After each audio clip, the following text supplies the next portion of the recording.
Yep, guaranteed here with the Nidalee being banned. So it's Aurelion Sol or Jace that's going to make its way to the first pick.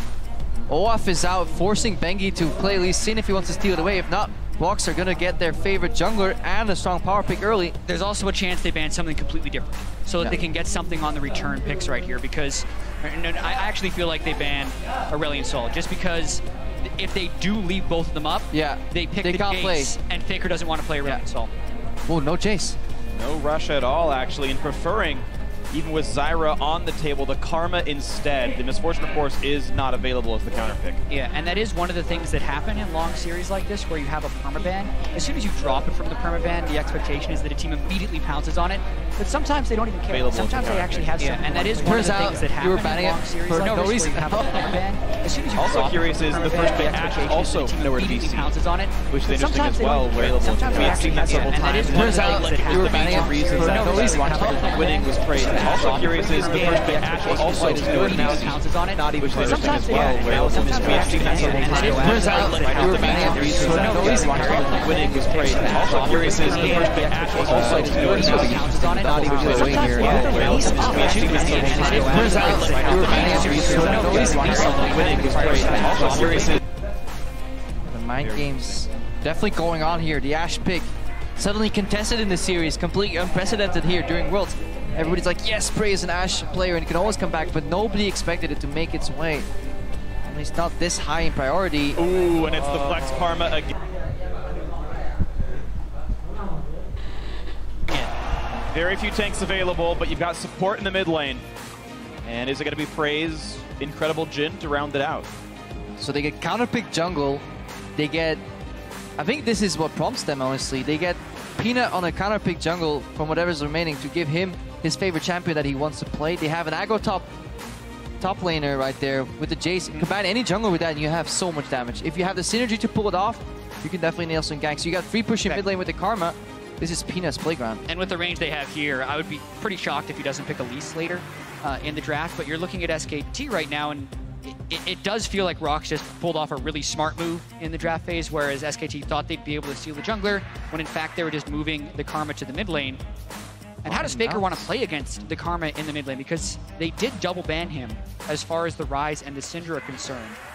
Cassiopeia is a strong pick. His Zillion was very effective, but it's super hard to land bombs on a Karma who can just speed away. He's going to switch the last second back to the Orianna. Utility in the mid lane. Very few tanks to be had here. Bengi on the Lee Sin, of course. They already know the Jace is top, and there are the champions we expected. The Jhin, as well as the Elise. Rox on a lot of comfort here in Game 5. But this is, just like Game 1, Peanut's first gank has to stick. We saw what happens if it misses. He falls super far behind. But look at the potential. Karma mid lane, snare onto Orianna. That's instant cocoon. It's going to hit. Oh, the pick potential from the Rox Tigers is absurd. Insane. The fact that Jhin could open up, Karma can just speed to a route. Jace can speed everyone up as well, so if they do land one cocoon somewhere, even in the mid or late game, that target's mostly dead, unless Duke has become an absurd level of tanky by the end of the game. So the pushing lanes are in the favor of the Rox Tigers from this draft phase.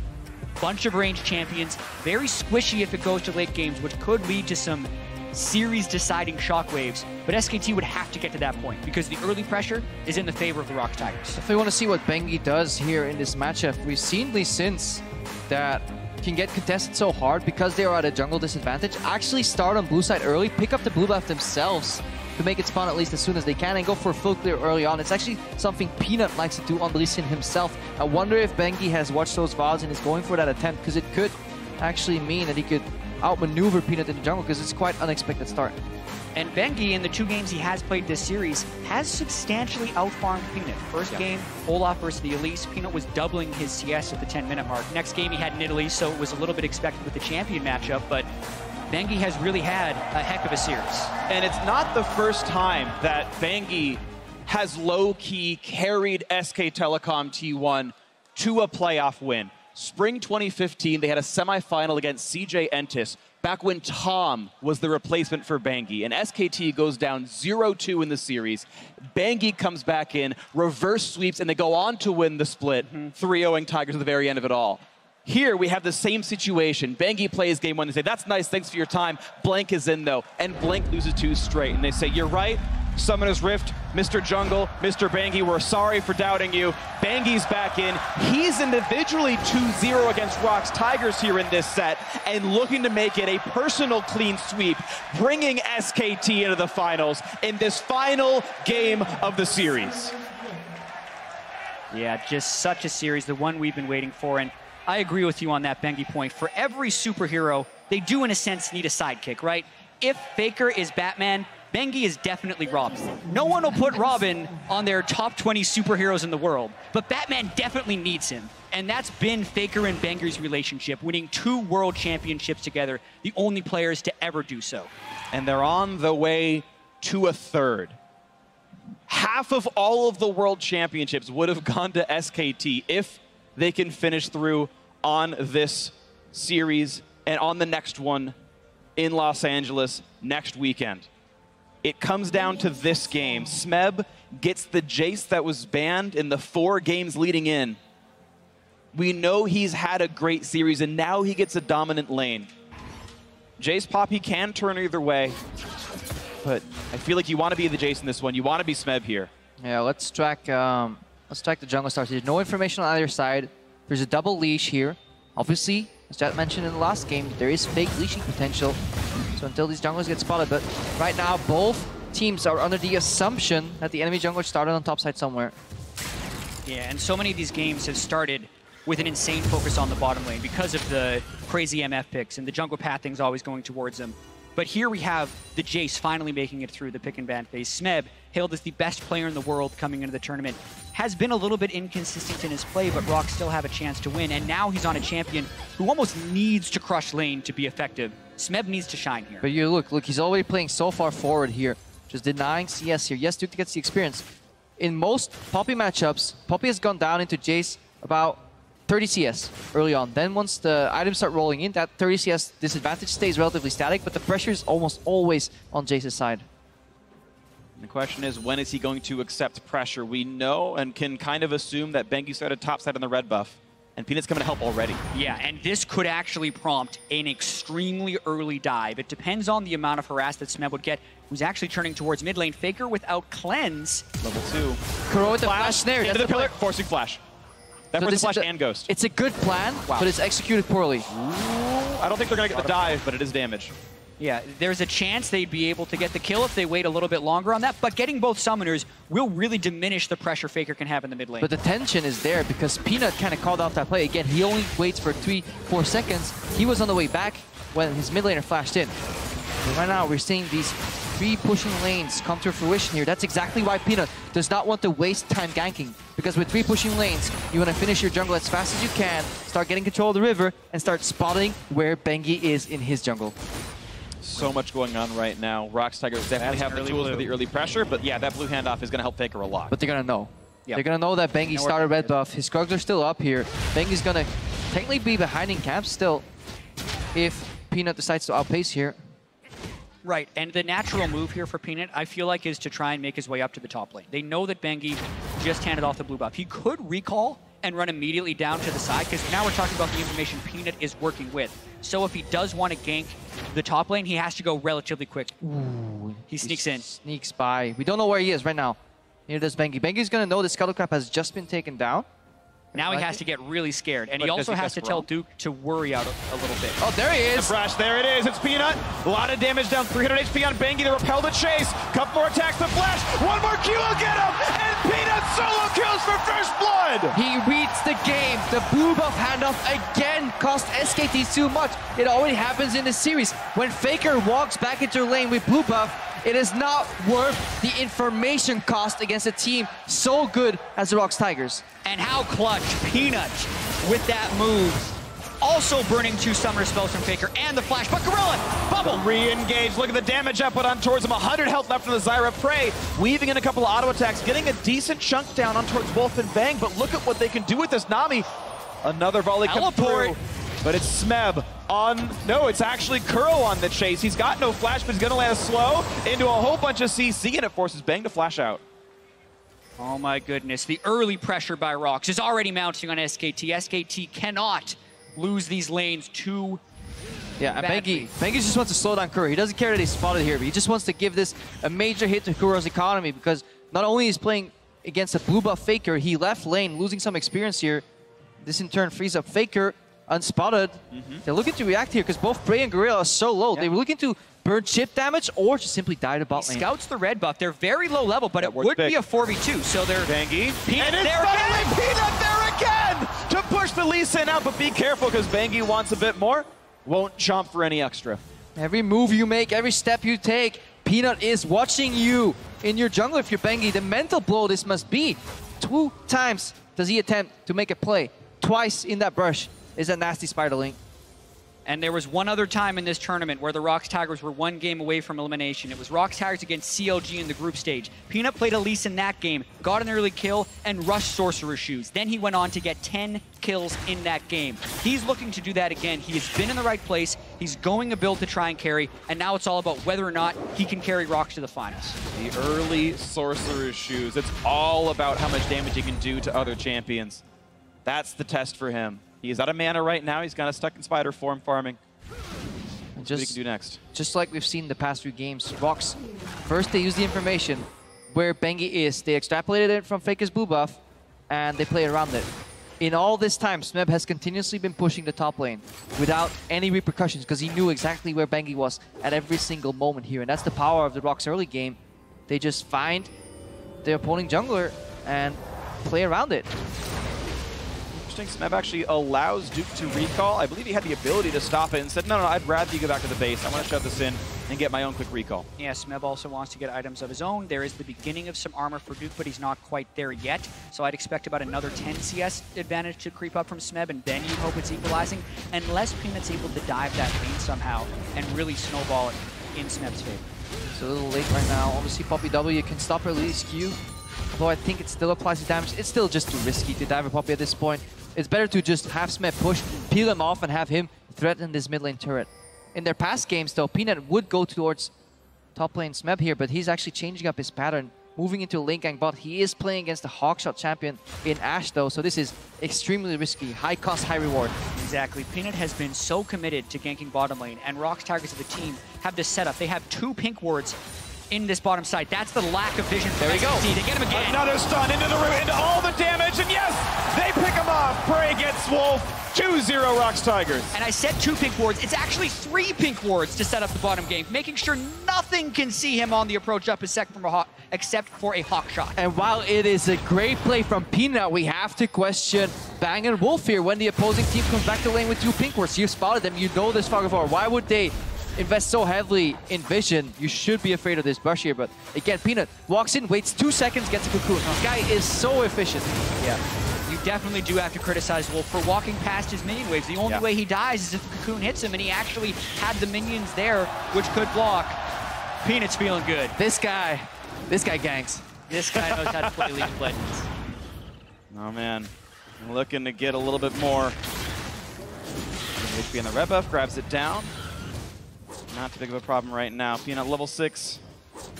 And I just love how chill they are on stage. They lose the 2nd or the 4th game. They couldn't knock that SKT out of the tournament. They walk off stage, they're all smiling. They're joking around. They know it's still possible. These guys have such great teamwork.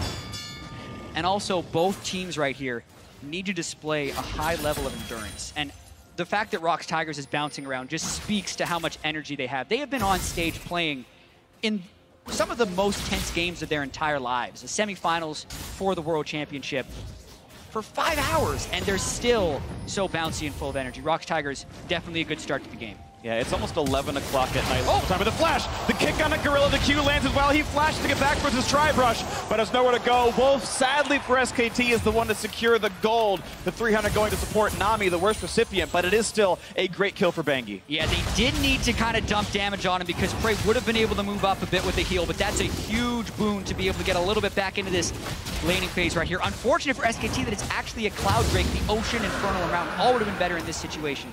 Yeah, but they've lost also 2 of their pink wards here, so major hit right there to the vision. Look at Bangy. Just scoots in through. Challenging Gorilla as he sets for the vision. Totally unexpected. And instant decision-making as well. Kicks him immediately, makes it so Gorilla can't dodge it. Then he delays on the follow-through from his Q because he was trying to get the most execute damage possible on that play. Yeah, it was such a surprise that Gorilla wasn't ready to flash. The fact that Bangy instead of walking over for a potential kick, he just simply went for the flash kick. So many players are so used to Lee Sin's walking up for kick flash that they didn't expect that the old variant is still entirely viable play. Well, Bengi's been around a while. He knows all the old school. Or maybe he's just getting old. Well, results don't lie, though. So far, Bengi has done pretty well for himself. Yes, been caught out once or twice by Peanut, but that was more excellent play by the Rock Tigers junglers than objective mistakes from Bengi himself. So far, pretty good for him. And as expected, 30 CS deficit here, even over 30. From Smet pushes up, gets a ward, gets rid of the pink ward. He just wants to keep pushing. There's no dive attempts anymore. The earliest you can dive a Poppy is like level 3, 4, but after that you probably shouldn't attempt it anymore. Yeah, especially. The one thing that does help is that Peanut's a more magic damage dealer right now, so the Chain Vest doesn't really help against Elise, but yeah, the difficulty is still there. Poppy ejects one, focuses the other, hides in her turret. Steadfast presence as well, cancels Jay's leap forward, a little bit of damage. Elise Q is annoying to cast. So let's look at the bottom side of the map here. That's where the action was focused. And Trey, or Bangwater, has Arrow online. And Trey and Gorilla know exactly how potent that single ability is. Gorilla's flashless. Yeah, and this is also where SKT drafted to try and take the edge. They picked the Ashe and the Lee Sin when Jace was up, so they want to be able to control the bottom side of this map. Ooh, Shockwave's gonna land all the damage they need! And Peanut fails to repel it. What a great kill for SKT. Or even just flash it here. SKT, the mid-jungle synergy is back. They have been developing it for years, but as you say, Peanut, maybe with fatigue, maybe so much confidence, thinking that he'd be able to just walk out of that, gets caught in the CC chain, and there goes the jungle control. It's in the side of SKT. And it's something I was... Oh, this is just so huge. Oh, yeah. This turret. This is this turret falling rapidly, taking the focus fire. A cannon wave is there. Prey wants to wave clear. Faker says, don't you dare, I'll tank for the minions. Gorilla blocks the arrow. Sure, everyone's playing it right, but at the end of the day, when it's all played properly, it's SKT who gets the first turret of the game and a gold lead. And that's the Orianna pick into the Karma. It scales better, and eventually, if you give it 2 blue buffs, it will also roll much better. Lost Chapter plus blue buff, so hard to deal with, even if you're Karma, which means Faker and Bengi are in the jungle first. And to go for this play, really hard to spot, honestly. Well played by Faker. It was on the very edge of the shockwave. He didn't flash because I don't think he thought it would hit him. Now he invades. But there's teammates around. Duke also teleporting to come down to the bottom lane at the same time here, because Ev was already in there looking for a play, and it's a 2-man knockback by Duke, still rooted up by Prey. Can a bit more happen? Yomu's means the flash comes out of Duke. We're going to have to see the setup to that play again, because I believe he teleported in to save Faker, and this is where the game is kind of descending into chaos. And Peanut, in the recipient of this chaos, taking plenty of damage. Get away with this for now. 700 gold lead SK Telecom T1, plus the Cloud Drake defending mid lane. SKT playing macro again. They take tier 1 tower bump. They swap their 80 carry to the top lane. They need a hold here, though. That's a wave clear shockwave partly from Faker, but it's not enough. Yeah, the minion wave still coming from the back. This is an extension of such a long play. They get a lot of damage on the mid lane turret. And Tidal Wave means 2 turret shots on Prey, who's now too low to fight easily. Yeah, Spiderlings could tank for a while, but SKT is buying time here. They're trading turret for turret. Mid lane turret is pivotal, though, in the defense. SKT is holding up. The better macro play wins here. Oh, and this is fascinating. Bang sees him with the hawk shot. Shock Blast lands. It's flash and heal. And he has the ulti as well. And for a series that is mostly played around Rock Tigers getting control of the side lanes and having Faker win in the mid lane, it's so fitting in the 5th game how SKT nearly take both side lane turrets while their mid lane turret is the one that is low. It has been such a close game, and Bengi caught by Peanut. And it's Bengi trying to get away. He's only in range for one more shot, and he's gonna go! Kuro, actually! Beautifully executed. Rock Tigers do find their way in. Now they handed over the red buff to Prey 2 with the final shot right there. Just before the turrets fall, everybody gets in time to defend them, respectively mid and top lane here. It is ironic that the mid lane turret is to fall, but it's also because it's Faker leveraging advantage from his mid lane into the other lanes, especially what SKT need. He was spending so much time in the bottom lane here. Slowing down the teleport, he gets out. Yeah, lands. Duke could have canceled. Yeah, Duke definitely should have canceled that one. Faker was in trouble, but he had already ghosted to being mostly in safety, and that burns both of Duke's summoner spells. He can't maintain pressure in the bottom lane, and then that also makes the rotation a little bit easier for Rocks because they know that Duke can't threaten or help hold that mid lane, so game stays very close. All right, the next real objective on the map is this tier 1 tower in the top lane for SKT. Most other turrets are defendable, there's no rotations possible, so it's River Vision and top tier 1 where the fight will be most centered around. And interesting how they've actually had Kuro down in the bottom lane They're very much doing the double TP, as we've seen a lot in this series, and trying to set up the 1-3-1. Duke doesn't have teleport, neither does Kuro. It leaves wave clear in this lane for Smeb, and really, based on these really peculiar map rotations, I actually feel like SKT does have the pressure advantage, and they're the ones trying to get that outer turret you talked about. That's why they want it. They also have the looming threat on the Ash Arrow. Anytime could strike from Fog of War. Definitely the case. It's one shot could result in a kill if Bang can land it. And we'll see. It's a very tight one. 400 gold only separates these two squads. Spot in the finals on the line for this single game.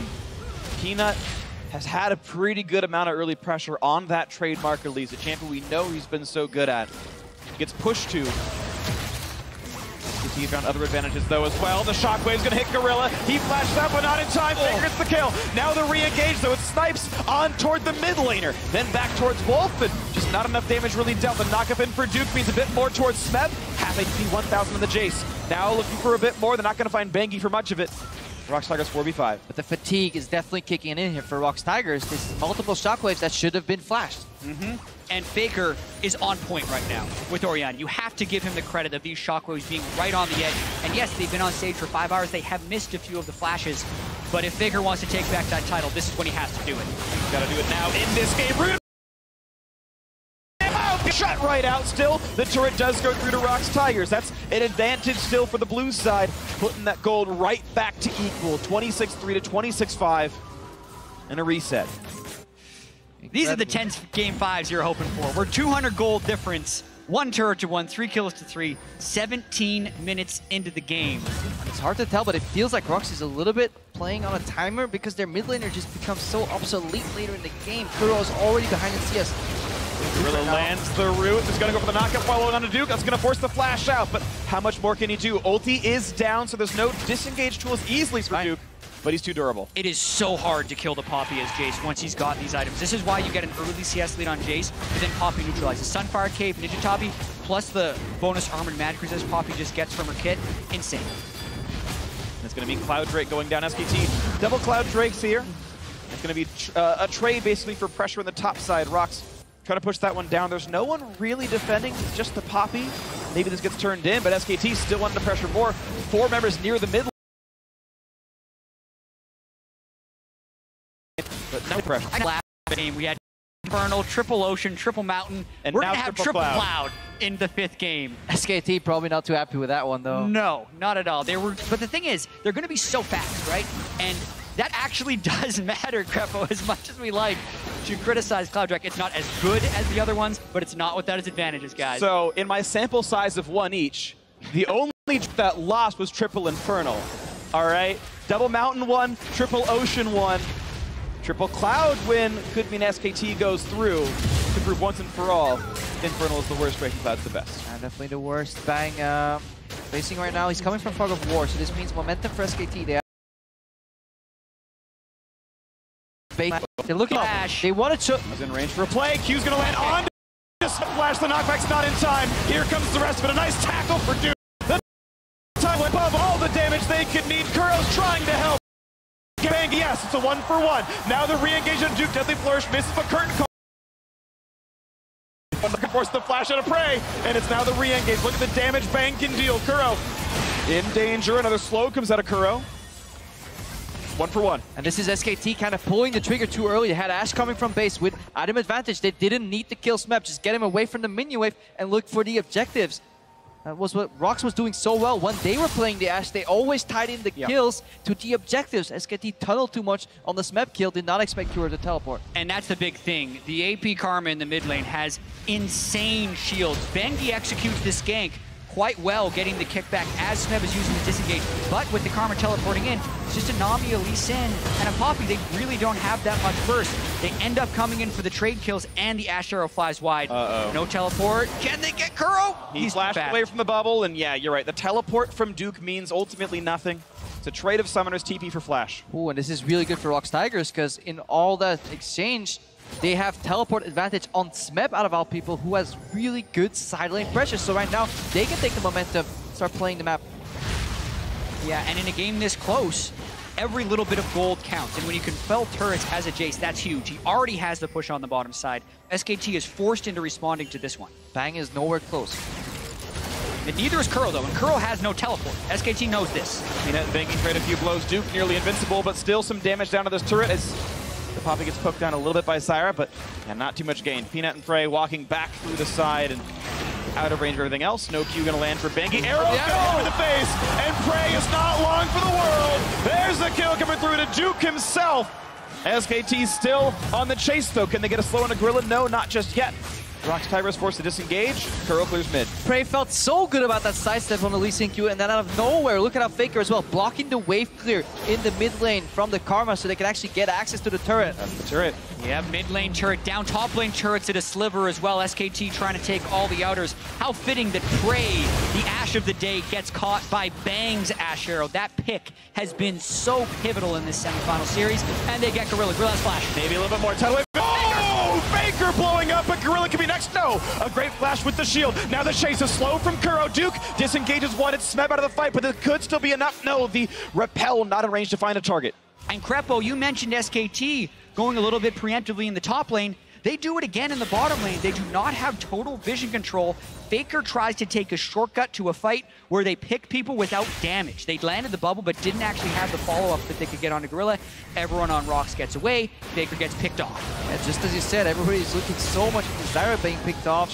You gotta be respectful and mindful of Fog of War. Gorilla has his flash in the end. Good disengage here by Duke. He's definitely doing his role. Ooh, a 22-minute Baron. Lee Sin is alive, but no smite right now for Bangy, and it won't be up in time. But they don't know that. Okay, 2,700, but he can't do it with smite. It's going to be all about this. He's in the pit, and it's the kill on the Peanut. The fight for either side, and it goes to Smeb to try to save the game. But it's so many kills coming through for SKT. Smeb cannot pick up Bang, and it's a 4 for 0. What the hell just happened? Bangy goes in. He stops Peanut from being able to secure the Baron, but then he leaves the pit. He had the Baron smite. He didn't want to die, even though they caught Rox doing the Baron at 20 minutes, which is a high-risk play. They don't get the Baron, I don't think. No, Jace got the Baron, but they do get the kills and they can push mid. Kuro, the one surviving member. Now the question is, how much does SKT get? Of course, it's early in the game, so it's only one turret. The Baron power play overall, of course, negative 1,000. Maybe more now, 1,900. Even though Bangy didn't get the smite right there, it's still a hero play. He gets the pink ward in, he goes, and look at all the damage Peanut takes from the back spikes, from the Baron. The arrow hits him, the kick hits him, and he falls. And then Bangy would die, but he didn't even have smite up when he was going for that. So he does jump outside of the pit, and disaster strikes for Rox Tigers there. They're lucky it wasn't worse. Yeah, don't need smite. The illusion of smite is enough. Just kill the enemy jungler. And Peanut, like, he juked the Lee Sin Q. I was wondering why he just wouldn't take that. Then move to the side.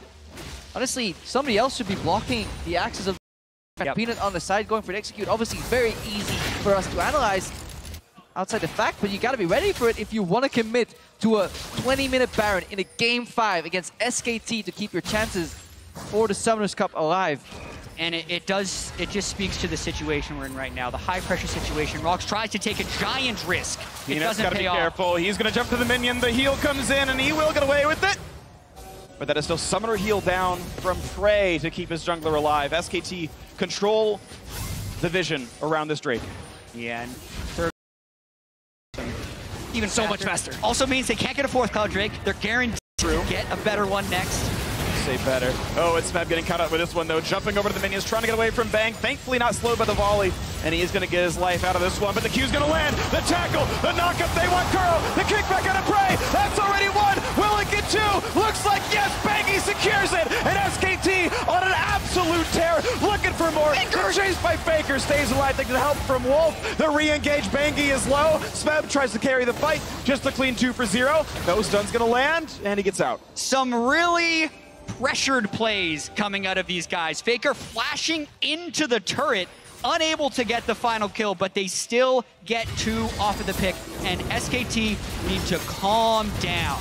They have a huge goal lead, they have the experience, they have the track record.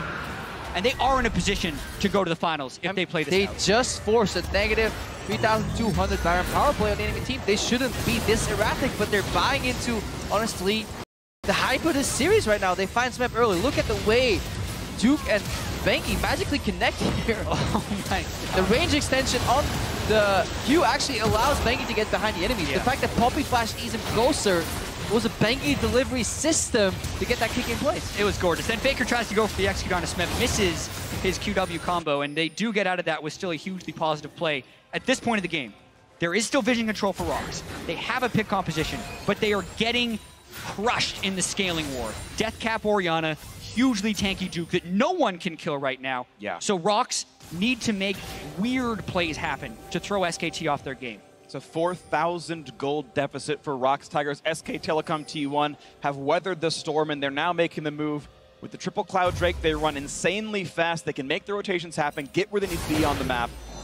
And they've got the gold lead to make sure those fights finish in their favor. Now a red buff attempt for the steal. Duke in towards Peanut. Look at the damage he's got on that. Peanut has no damage back to him. We talked about the way that Jace Poppy matchup can swing, and how Poppy can exit that lane at 30 CS negative, and that's still okay. You then add 5 kills to that equation. It's actually even gold with the Jace right now, which is insane because the Poppy just feels so much stronger. So take that 4,000 gold lead and add to it because of the scaling advantage of that Poppy in the Jace matchup. Definitely could be just another shockwave right here. Gorilla getting knocked around. Arrow into everything else they could need. A two-man knock and Bengi wants maybe a bit more, but he bites off more than he can chew. That's 1-for-1 jungler for support down, but look at this. Duke is invincible, and the bot lane turret's already dead. Maybe not as invincible as we think, though, still getting worn down, but Smeb goes for a shot onto the back line. Another root onto Duke, gets healed up again by the Nami, and just no damage really comes through on this one. But it's going to be the shot and a bang! Deadly Flourish picks him off, and now it's a numbers lead for Rocks Tigers. Shock Bless land, also a slow in for Kuro, and he gets the chain. He gets the root, but not going to get it all the way, and Duke is able to walk out. Not Deadly only Flourish, though, is Duke so tanky, the fact that Orianna's shield gives you additional resistances and shield as well makes it impossible for him to go down because it takes such a long time to whittle him down. If they get access to anybody behind Duke, that's the way Rocks can strike. Wolf can also heal. Notice the shockwave hits Peanut. The Ash Arrow hits Gorilla, though, as Peanut had repelled up, and they secure this kill. And SKT is hoping to dive with impunity right here, but the plays the follow of what they wanted to support Bengi with. Still a poor play by Bengi to go in before. Then it just kind of goes to show how Rocks is trying to play this poke game, and they are landing enough skill shots to make it count. Bang picks up a little damage from the bouncing grenade, gets finished off by the Deadly Flourish. the rest of this chase, it's Rocks trying but not able to quite secure it. No CC was really left to be had, and everyone else able to disengage properly. But now the play towards topside. They do see Faker, and the Cocoon's not going to land though, so can they get anything else? The flash chase, it's Smeb onto his face, looking for a little bit more, and he's not going to go down. Faker, with just the ghost, gets away with it. He knew they were coming. The second Gorilla charged at him in an empty lane. He did a minor step upwards, forcing the Cocoon to ever so slightly miss. This leaves mid lane exposed, but Prey is here to defend.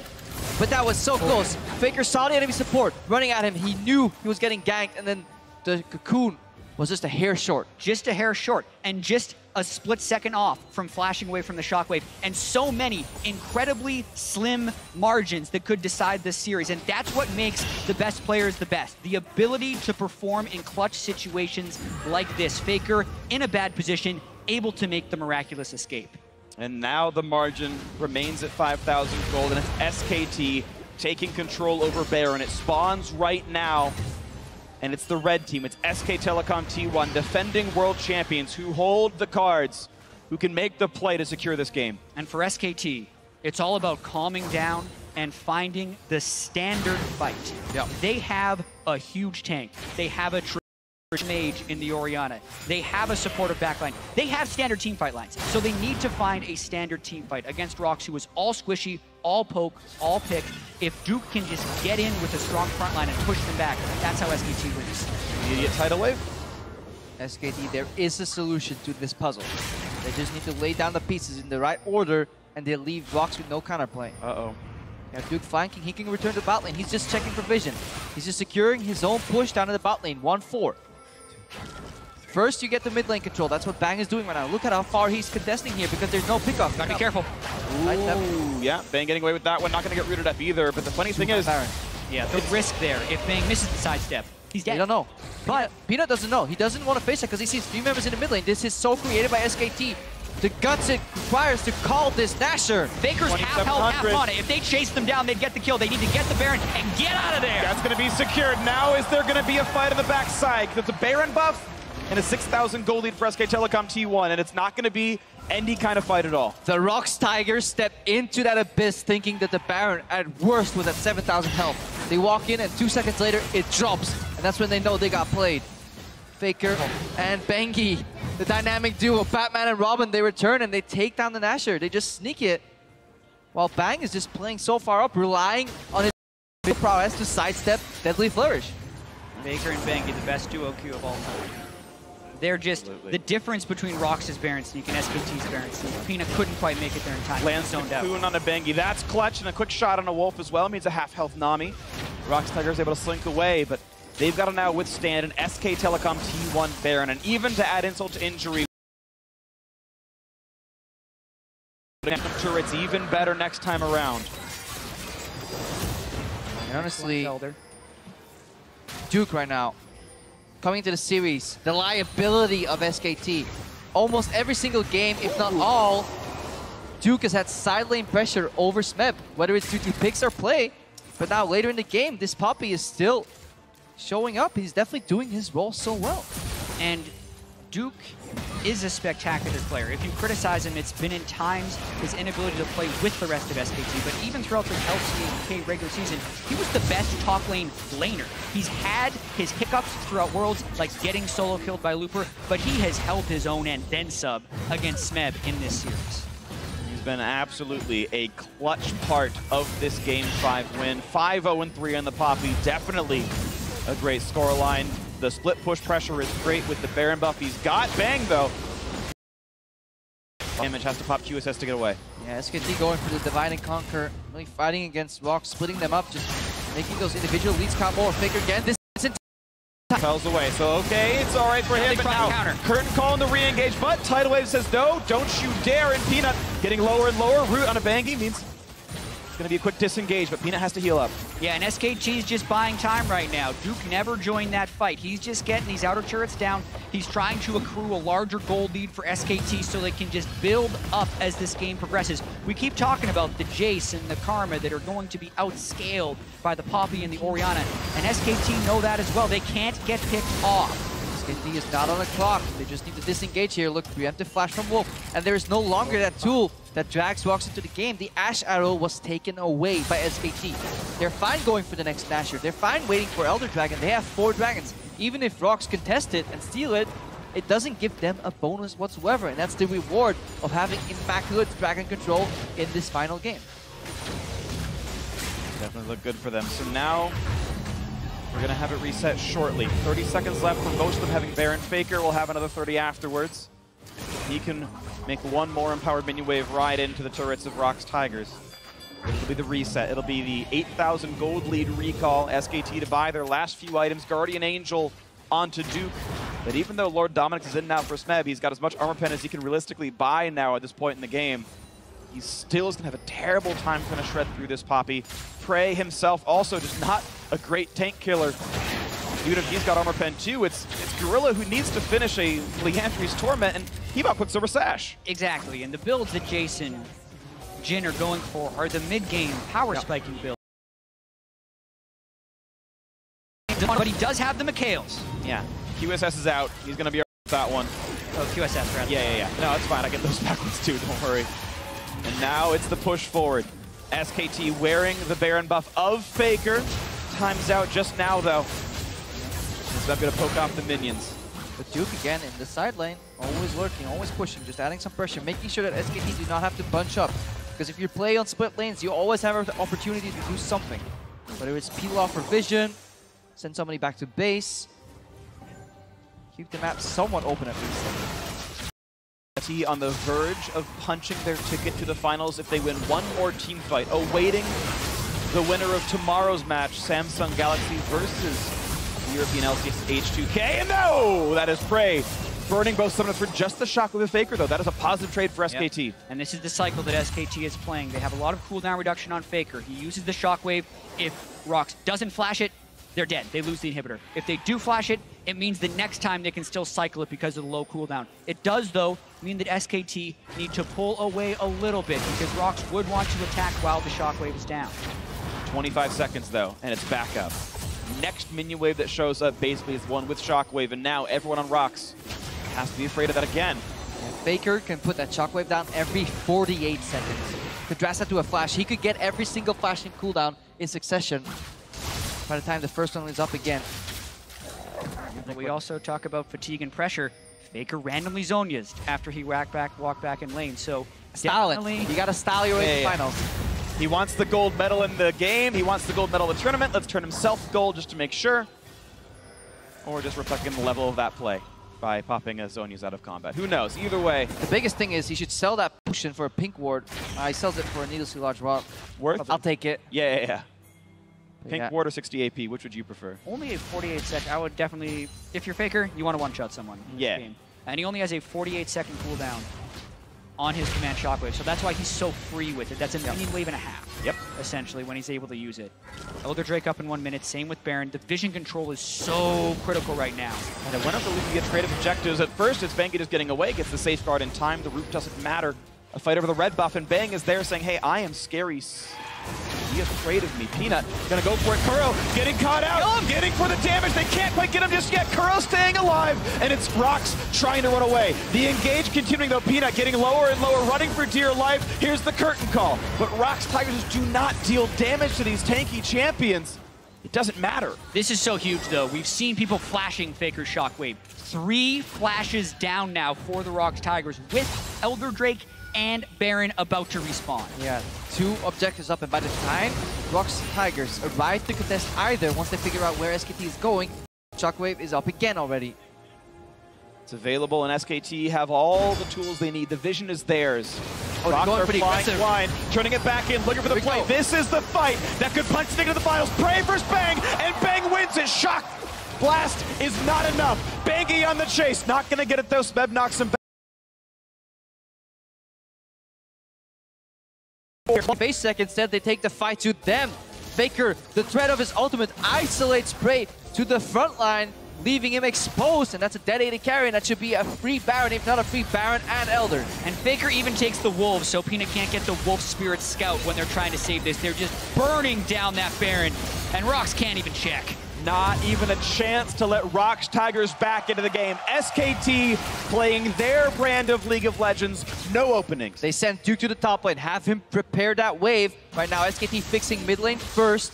They're likely going to move into the Elder area. They don't even need to start it. They can bait Rox in, have Duke pressure with the Baron buff in the top lane, and then wait for a mistake. Remember, they have Asha and Orianna ulti as zoning tools. And they have ward control in Rox's jungle, so if Rox comes to defend, they would teleport behind them. That is something Rox wants no part of, but now it means they have to deal with a quadruple Elemental Drake Elder Dragon, which is an immense amount of true damage every single time SKT land damage. And about an hour and a half, 2 hours ago, Peanut walked off that stage saying, one more game. So right now, he's looking up at 13,000 gold deficit, a Baron buff, and a 4 Dragon Elder. And it's full items for everyone who matters here on SKT. Duke is fully tanky, Faker's got all the damage, and Bang has got all the damage. Slots for pink wards left in the jungle, and the support here basically. Rox Tigers up against a mountain. It's actually the perfect storm of itemization for SKT. They hit max items on all their carries while still having warding positions on their supportive positions, as they have Baron with Elder Drake. This is the push to get SKT. And at this point, you figure it's almost a formality with how good SK Telecom T1 are. Solution is clear. They just need to dodge the poke here, get it on their tanks. The wave clear is still very good for the Rox Tigers. So I need to keep it split. 1-4, if not 1-3-1. That's what I want to do here. Duke is honestly the guy that's going to make the difference. Karma alone cannot deal with these creeps. Look at Duke trying to block it as well. Massive minion wave goes in, which means there's also pressure in the mid lane. And he's going to rotate back up to that mid lane. Bang, full health, has a shield as well. And now the attacks towards the mid lane inhibitor turret. Not going to mean anything. Gorilla has to get away from the title. Down. Duke in the front line doesn't even take damage at this point. Taking it all up. Bang is fine. For the damage, but he's got Guardian Angel anyway. And Peanut, look at him. He's going down. One hit would have get him. He gets away just barely. Shock blast of the back line. Bang is okay, though. He's got healing. And just the threat of Duke combined with that Orianna ball is enough to send Rocks backwards. Baker gets low, though, actually. He might have to heal away from this one. No Ocean Drakes means that damage sticks. It's the inhibitor and the retreat. Teleport in from Smeb. Elder Drake is now this gone. This is important. He can't land on the Baker. Maybe a re-engage, though. Does Rocks have another option? They do not, and they have to back away. And that was the final bullet in the chamber, I feel, for the Tigers. If that hits, they can clean up, because nobody expected the Shock Blast to come out of that way. And now their teleport is down. They've lost their mid lane inhibitor. SKT will probably have to wait for the next push. And SKT do know how to be patient right there. Yeah. They got the inhibitor down. They suffer no casualties. They continue to fly around the map with these max item builds. And they're just going to regain control and go for the next inhibitor. Yeah, and you see how safe they play, too. Their split kind of collapses every single time. They push in with Duke, he joins the fray. Right now, they have a pushing mid lane. They essentially have a sixth member playing the map here. In addition to that golden item lead and scaling lead they have. Still 30 seconds remain on that Baron buff after the initial time goes down. Both solo laners show down to Duke, which means SKT can get quite aggressive on this turret. Again, the tidal wave comes through. Only 3 shots in for Prey, and Bang has to be a bit careful. Does have summoners up. Nice dodge the cocoon. And there's Mikhail and Wolf. Look how Wolf is just posturing behind. He doesn't care if his AD carry gets hit. Save him at any time. Shock blast hits 2 though. Bangy and Wolf losing some health here. Duke's here again. He peels off. He doesn't want to keep split pushing. He's just doing flank pressure. If he moves in, Kuro and Prey have to be so careful. Poke continues. Bang gets hit with a shock blade. Lands, but look at this now. Down to just the inhibitor itself. A knockback. They might catch out Gorilla. Not going to have it just yet, but Prey caught out and shut down by Bangy. 5v4, and SKT could have another win on this one. Shock. Not going to land just yet. They're still going in. Engage. The stun against the wall. Peanut could go down to Bangy, getting the kill again as they move on to the Nexus turrets. And it's all that she wrote for this one. SK Telecom T1 backs against the wall. Bangy himself 3-0 against Rocks Tigers in the series. And SKT punched their ticket to their 3rd World Final. And the team rushed towards Bangy, who is 3-0 in this incredibly intense and competitive series against the Rocks Tigers. And for the Rocks Tigers, you can't help but feel their pain. They were 1 game away from taking SKT out of the World Championship, but they just couldn't finish it. And they had so many of the pieces to... The Jace comes through, the champion that SKT were so afraid of playing against. Smeb, the best player in the world coming into the tournament, certainly the best top laner, gets his most favorite champion now in this one. Peanut had that sick early jungle play, getting the solo kill, getting first blood onto Bangy. It's SKT's teamwork, turning it around in the end. But the Tigers went down fighting, and they delivered a fantastic series here. No matter who came out of this Game 5, is a main contender for the Summoners Cup next week. Yeah, this was a final to many. Even if in actuality it was a semifinal, the entire Madison Square Garden crowd giving a standing ovation to these two teams who played their hearts out for 5 straight hours. And unfortunately, only one team can advance. And you can't stress enough just how impressive it is that these guys are smiling, comforting each other after this loss. This is a brutal loss for the Tigers. The time to focus on the victors as well here. SKT bowing to the crowd. And so many people before this tournament were speaking to SKT's jungle as what was going to be their undoing. And it almost was. Blank had some poor games. And again, the crowd chanting Peanut's name. He played his heart out. He played his heart out. And I like that the Rocks Tigers, they stayed true to their style. They kept trying. SKT eventually figured it out, but it was so close. A couple of clutch plays in either direction, a flash here and there, an ultimate sticking, a skill shot being dodged could have been the difference in who we sent to the finals. Yeah, and you look at the draft that they had in that last game, 2 to 3 pushing lanes and at least for Peanut. I mean, how much have we talked about pushing lanes being a catalyst for crushing people in the early game? They got that draft. SKT just went back to what they're comfortable with. They said, we were going to absorb and outplay and hope that you falter under the pressure. And a few shockwaves weren't flashed away from. SKT kept dodging ganks by just slivers of millimeters of skill shot range. And that's why they're going to the final.